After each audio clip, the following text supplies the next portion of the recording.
Good morning, YouTube. In a minute, it's your boy, Truth Be Told. Check it in, check it in. I got another one for y'all.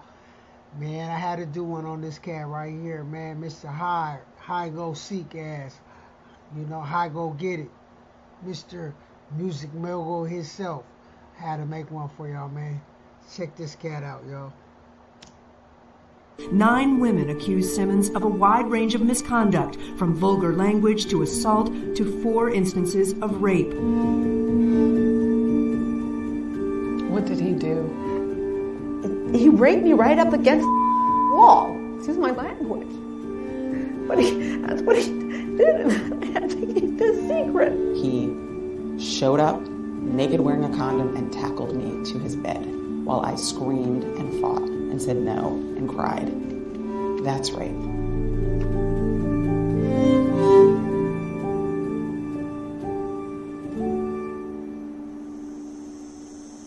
If the allegations are not true, why would all these women accuse you?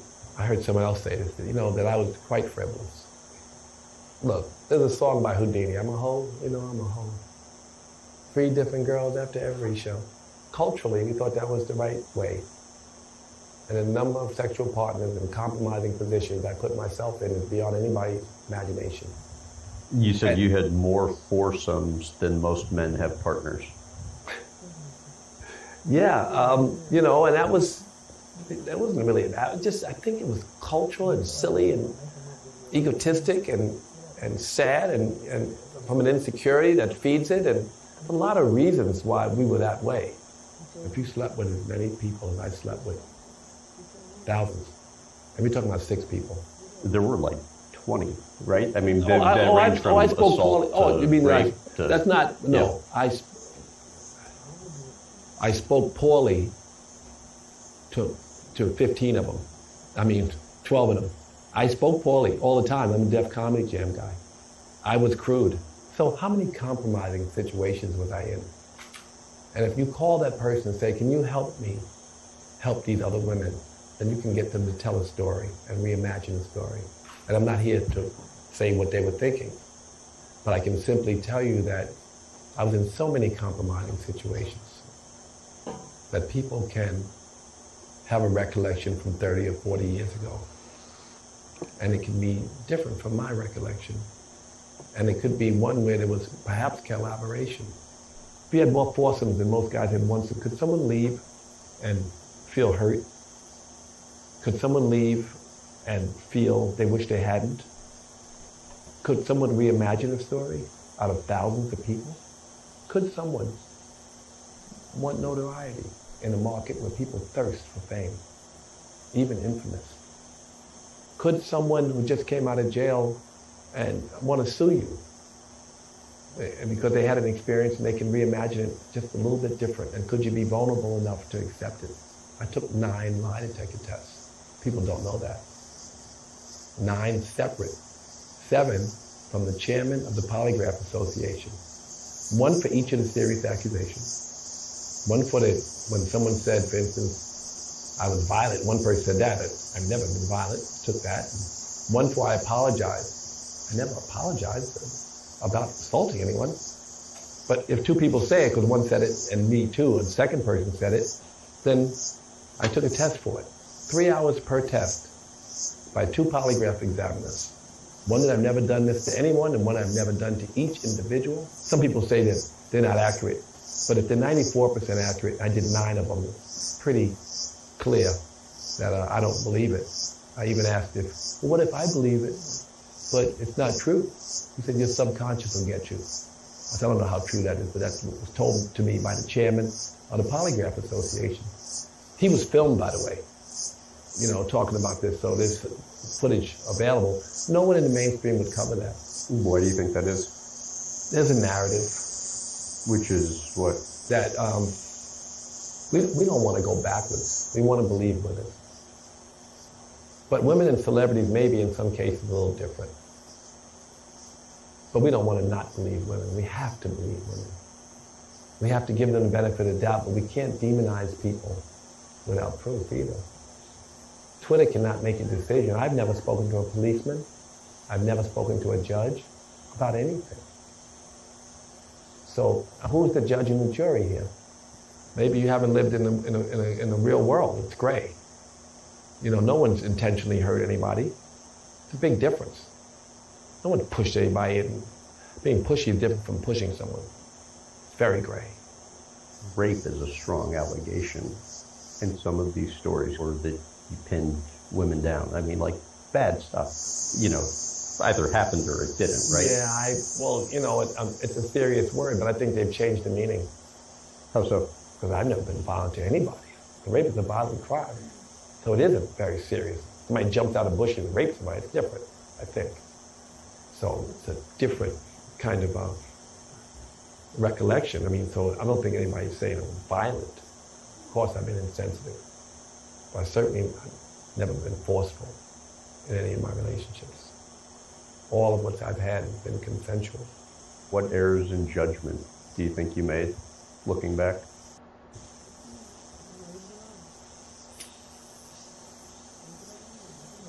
My goodness. You know, Well, because we all need to learn to be yourself. better listeners, all of us. I think that the culture and the climate was different, and the way people interacted was different. And I think to judge 40 years ago as if it was today, we get in trouble. We have to accept where we were and move on and be somewhere else in the future if we don't like where we were. And I think that we're doing that now. And I think that's the good that comes from Me Too. And, you know, I think this next generation should be more sensitive, and we should have a new way forward. And this is helping us to form a new way forward. It's a great movement, it's done a lot of great work for women. It's sensitized men in ways they were not sensitized. And for that, I'm grateful. If you had a do-over with that period, what do you think you would do differently? A lot, but I don't have a do-over. This is the thing about practicing, being here now, and accepting what you learned and move forward. We can't do over. I haven't spoken to anybody for 5 years. It's ruined my life. It's ruined my relationship with a lot of everything. All my 5 charities have gone down. I had a lot of work. I had a lot of people I was trying to help. I had a lot of things I was doing. And I've been locked out of it. I don't want this to be the trigger to turn everything around again.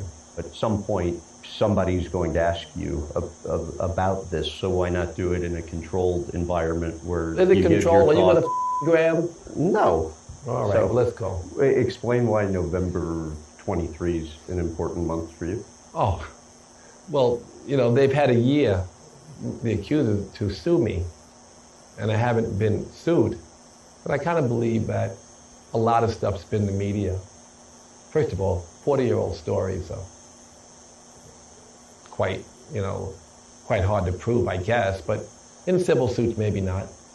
But they're 40-year-old stories, but they've been covered by the media. But I can't speculate as to why I haven't been sued, but, you know, we're talking about 6 serious accusations. What did you think of the doc? I didn't watch it. Why not? Because it's not true. And I think that Oprah said the stories don't add up. Oprah also came out and said she believed the women. I stand in support of these women. I believe them. It was a hard decision because I knew that Russell Simmons had started publicly pressuring me, and that me pulling out of the documentary was going to look like I was being pressured.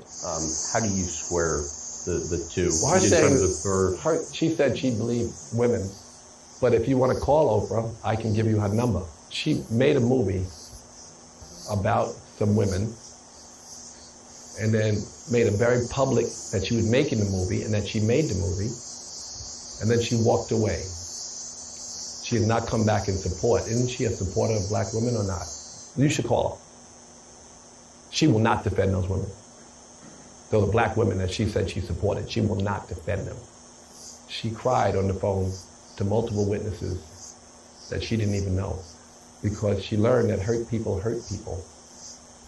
and that her stories, as an investigative journalist herself, she knows those stories should never have been printed. much less made a movie about. What conversations did you and Oprah have during that process? Well, the first thing I called her and I said, I'm glad it's you making the movie because people rush to judgment and you're a reporter. I said, well, have you spoken to anybody who was there at the time, or around that time? And then she called them. She studied them. She read their books. And then that's caused her to walk away from the movie. What she had said, just to be clear, on like CBS this morning was that she felt more time was needed, and to make a whole documentary not about me. She said to change it. She said to change the whole thing. Is what she told me. She told them. She wanted to change the entire thing to a documentary about men in general, about the whole music industry, and that I couldn't be a subject anymore because she had found too much contradictory evidence about the stories about me. That's what she told them. And that's what you could ask her that. Everybody she interviewed, she taped.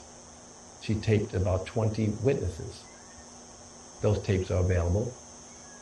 If you're investigating this, maybe you should dig into those tapes. I don't want to go far into this discussion because it is a very sad moment. It was the most traumatizing experience in my entire life. It hurt my children. There are people with 40 accusations you'd be interviewing right now, and this subject wouldn't come up. So I feel a little bit targeted, but please continue. And I was going to say, to be clear, this is not an investigation. You have not really talked about this before, and so I was merely trying to get your thoughts on well, I don't want this, to sound defensive, but yes, I told my children I would not speak about this. Yoga, GDOS, and Hip Hop 50 are the three remaining topics, and I want to get a little bit with you sitting down about yoga and GDOS, since you can shape my life to be a good life and be a servant to God, or you can me up. It really is, it could be that dramatic. You know, and it's been, because I left and I spent so much time here, people have assumed that I really left and ran, even though I'm back in America all the time. I'm behind the 8 ball. So I'm not expecting you to put yourself, make you look like you're wrong about anything, or that you're in favor. You have the tools. Please don't. You have the tools to provide context, and context in any story is everything. Everything. Yep. What have the past 5 to 6 years been like for you since 2017? Well, I've written 4 books. I built a hotel. We have a talent agency that has 300 people working all around the world. And I live in Disneyland, yoga and vegan Disneyland. So God gave me a new lease on life and new things. Also a lot of self-reflection. How can I make that better? How can I be a better person? So I just got to accept that what I've been through is God's way of, refocusing me on being a better servant. These 5 years have been both a gift and a curse. How's it been a curse? Well, it's been a curse because I've been demonized in ways that, and I could never defend myself enough.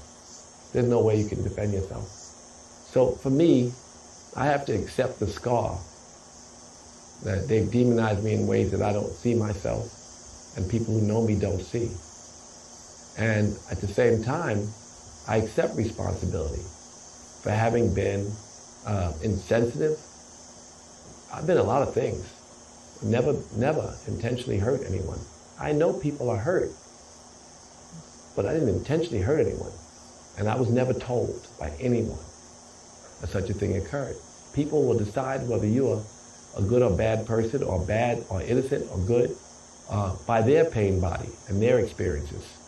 That's what's going to decide how they feel about you, and you can't change them. And again, I have to live with the scar.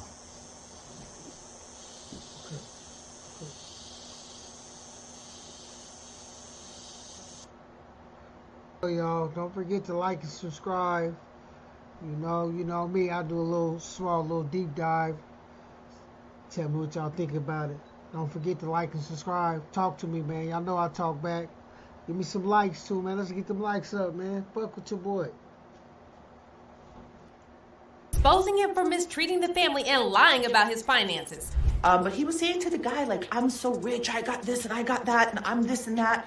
None of that could be further from the truth. You know, he has turned around, and then again, I have records and evidence of this where he's told the kids in writing, we have it, text messages, I'm broke, I this, I that, I can't, go get it from your mom. Meanwhile, Kimora and Russell's daughter, Aoki, confirmed that Russell has been acting like a monster for years, and Aoki even pulled out the receipts showing how Russell verbally abused her before she cut him off.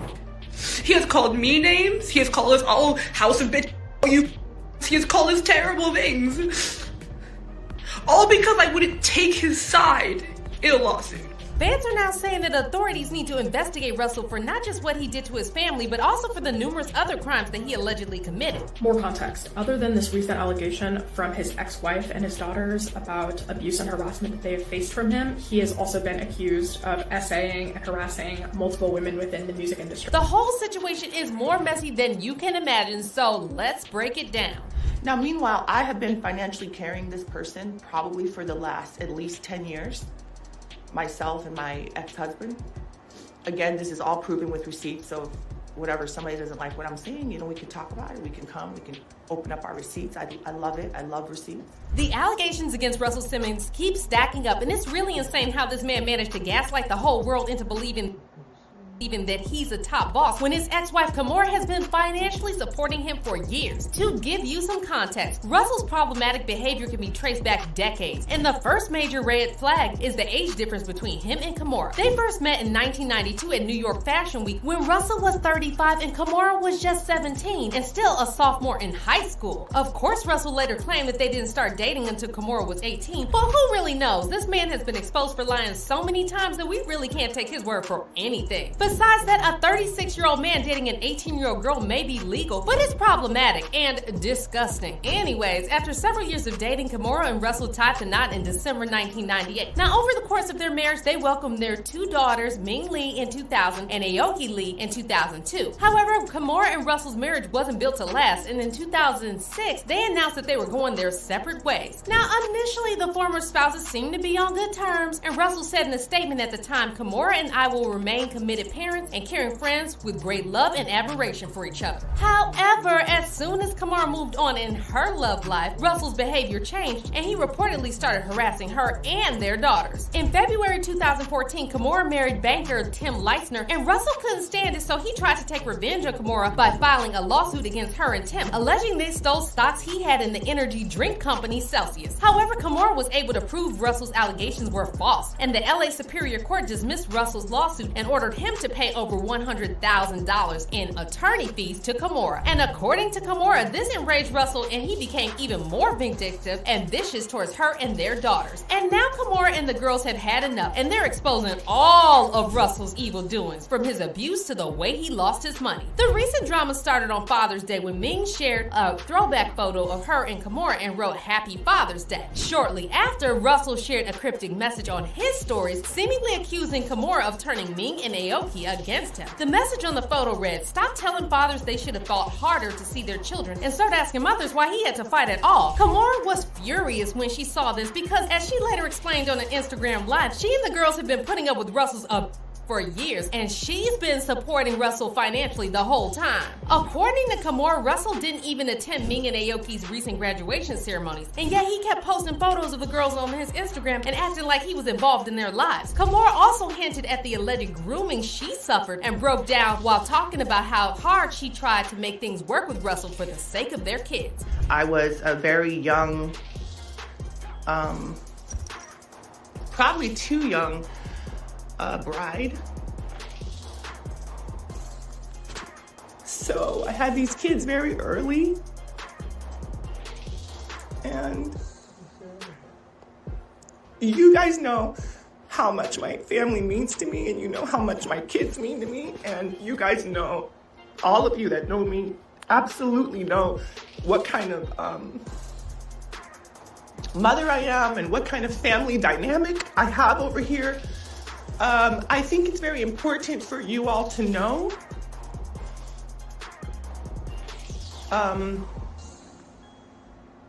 if you look back in our history, I have always been the type of co-parent. You know, we were actually very famous for our co-parenting abilities and, you know, how we always put the good face forward and the good foot forward to the world. So you guys know that. As Kimora explains, Russell's behavior changed when he started losing money, and then the court dismissed his lawsuit against her, and Russell completely lost it. This ex in question brought a lawsuit against me and my family, a completely frivolous lawsuit,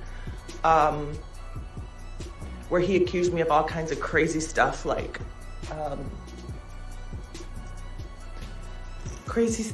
embezzling, laundering, defrauding, all these things. Again, everybody that knows me knows that nothing could be further from the truth. But Kimora also hinted at another very important thing, the disturbing reason why Russell fled from the U.S. to Bali. Clearly, I'm sitting right here in my home, right? There's no, none of that. I didn't flee the country. I don't run. I don't have to hide from anybody. I didn't commit any atrocities that I need to answer for, here or in the next life, at the gates, wherever I'm gonna get. I don't have to do that like some other people. Russell's move to Bali coincided with allegations brought against him by multiple women who accused him of SA. The youngest alleged victim was just 17 years old at the time of the incident, and in total, 13 different women accused Russell of various disgusting crimes. When these allegations appeared in the media, Russell stepped down from his roles in Def Jam Records and other companies he managed. And in 2020, a documentary about the allegations against Russell called On the Record premiered at the Sundance Film Festival. I didn't tell that many people about what happened with Russell. He just grabbed me. And I'm saying no. I was reduced to nothing in that moment. But before the documentary aired, Russell left the U.S. and moved to the Indonesian island of Bali. And despite claiming he moved there to pursue his yoga lifestyle, it's more likely that he picked Indonesia because this country doesn't have an extradition agreement with the U.S. Anyways, Russell started spiraling when his evil deeds were exposed to the world, and he took out his anger on Kimora and their daughters. According to Kimora, the girls cut off Russell because he kept harassing them, and yet Russell kept lying to the world about their relationship. You'll see on their page that they post all these pictures like we're together, like we're friends. They've even posted pictures and then said I just got off the phone with my kids. They sent me this great picture. None of that's true. I like receipts, so of course I have text messages. I have messages from all my kids. You can go and see. But that's not the only thing that he lied about. Kimora also shared that Russell punished Ming and Aoki by cutting them off financially, even though he was only contributing a few $100s a month. Bottom line, probably the breaking point for all of this was over the past many months when their dad just sort of cut them off. He was contributing a little bit of cash to their monthly, college spending, not much, a couple $100 probably, maybe $500, maybe a little more. Again, all these things can be, proven with receipts. I love receipts, so folks can always go and get receipts and show over the years.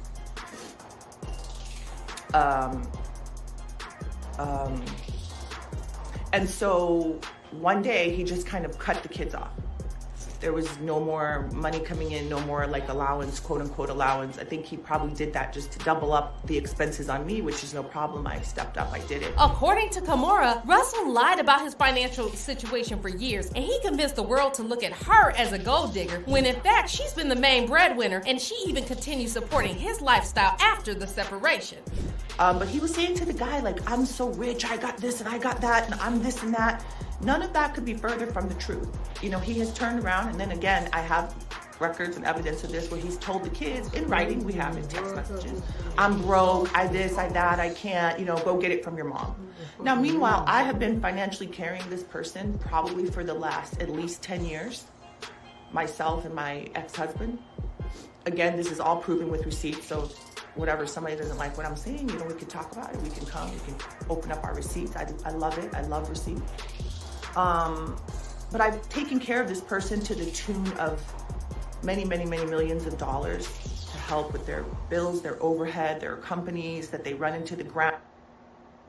Let's start with what is going on with crypto regulation, the most important topic right now. Inside the anti-crypto memo, keeping lawmakers on message.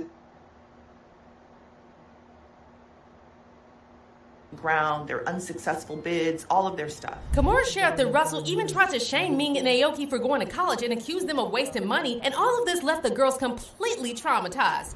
He's even said things to them like, why did you go to college? You shouldn't have gone to college. You wasted that money. You could have saved it. While I'm up here trying to hustle the kids over the finish line. But I think it comes a time when you guys have to ask yourself, why are these women, young women, not supportive or not really trying to hear that? Or what have they gone through? What have they seen that they,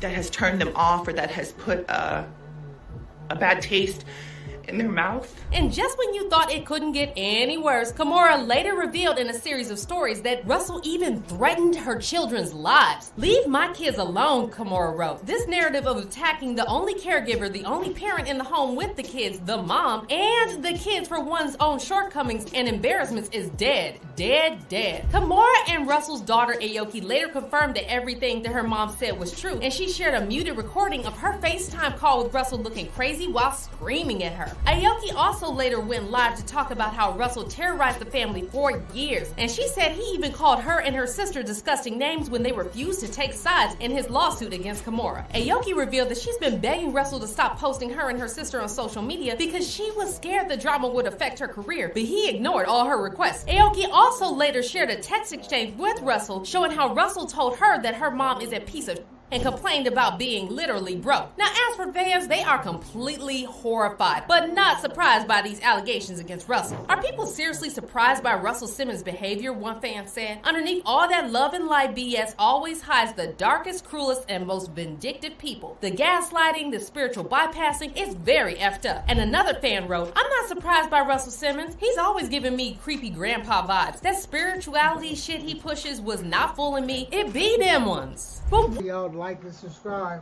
I got a couple more things for y'all to look at, and then I'm gonna tap on out. Check this out. Oh my God, let's do Kimora and Russell first. Okay. Because she was definitely a baby with him. Now, me and her from the same city, so shout out to Kimora Lee. Mm-hmm. But we know damn well that man. I'm really proud of her. She's speaking up. We know damn well that man didn't wait till you was 19. That's the same lie they said about Jay-Z and Beyonce.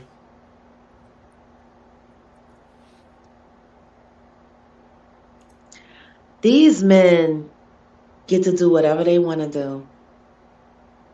And for so many years, they have not been held accountable. And now, with all this coming out, like, that's Pawpaw. Literally. That's Pawpaw. Yes. All day long.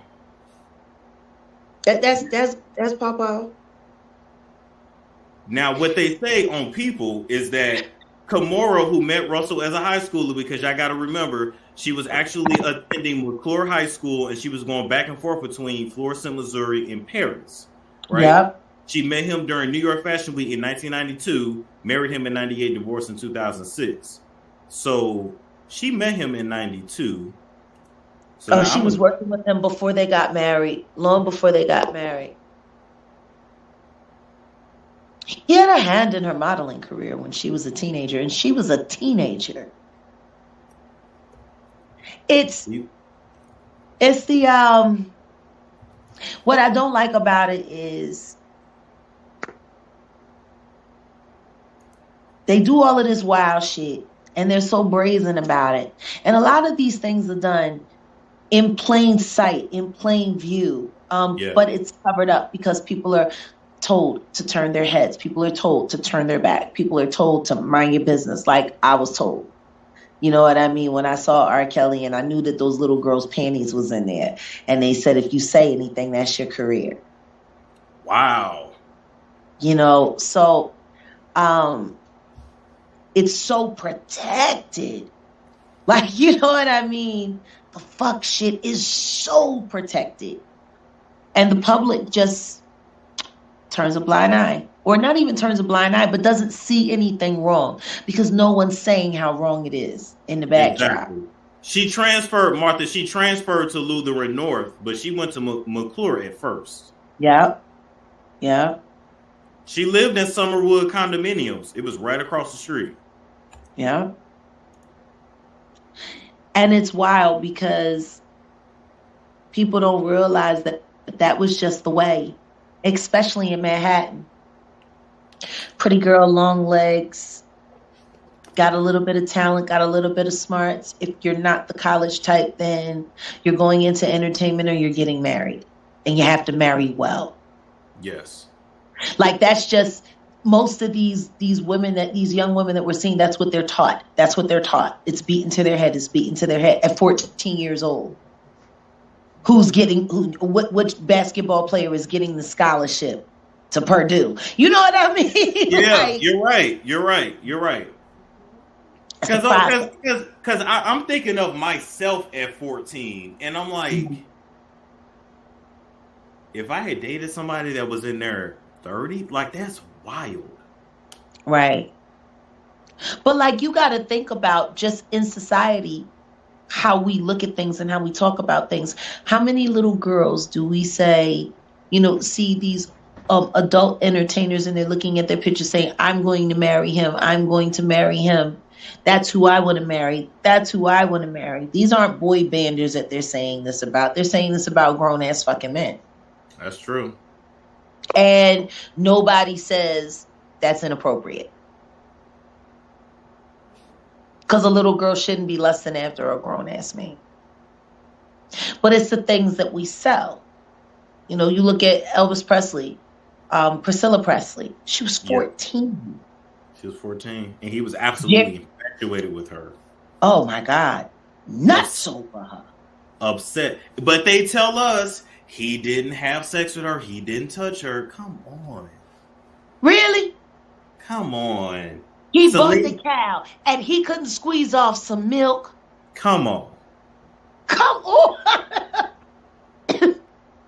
All right, you guys, you know what they say, like and subscribe. This last little clip I got for you, it's actually a documentary, but I found the trailer, a whole thing on it, on HBO Max. Clips of it will be on YouTube. You can follow it and watch it, but that whole trailer, if y'all might want to check it out, it's real interesting. They do a deep dive on this Russell cat, on his pedophilia ways. Mr. Paw, and his pedophilia, fucking just disgusting. You know what I mean?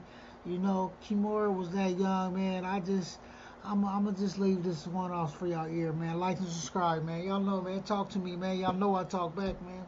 Holla at your boy, man. Pedophilia, pedosicle. This is the demo for Junior Mafia. I think actually Biggie gave me this. At the time, Biggie lived around the corner. He was trying to be a rapper. I was trying to be a rap A&R person. We were all trying to be something. Drew was a young, powerful something who cared so much about this music. And so when Def Jam called me, I was like, Russell Simmons wants to offer you this job as the director of A&R at Def Jam. I could not have scripted it better. That's one of the beautiful things about the music industry. There was a lot of mobility for women, but at the same time, there was tremendous amount of sexual harassment. You didn't get a lot of sympathy for that. That was considered the price of admission. I didn't tell that many people about what happened with Russell. He just grabbed me. And I'm saying no. I was reduced to nothing in that moment. Nothing about anything that makes me who I am mattered. I had asked her, do you want to go to the police? She was like, no one's going to take me seriously. Who's going to believe me? If white women are not believed, what do you think is happening to black women in America when we come forward with stories about sexual violence? I don't have a stitch of violence in me. I would never hurt anybody. You're worried as a black woman that you'll say something that will have consequences that you hadn't anticipated. He's the king of hip-hop. The black community will hate my guts. I didn't want to let the culture down. I love the culture. It's a terrible burden to bear, to know that you might still be judged as somehow being a traitor. The New York Times called me and said there were other women, but they won't go on the record unless I go on the record. But I'm terrified of the backlash.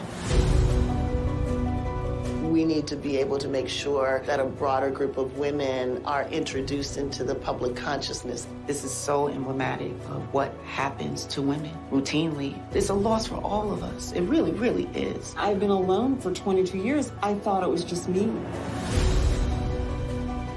To go through the assault and then the coming forward. Everybody was taught things happen, you just didn't talk about it. And so I just always put on this front. Every woman's story deserves to be heard. I've been a victim for 22 years. I'm tired of being a victim.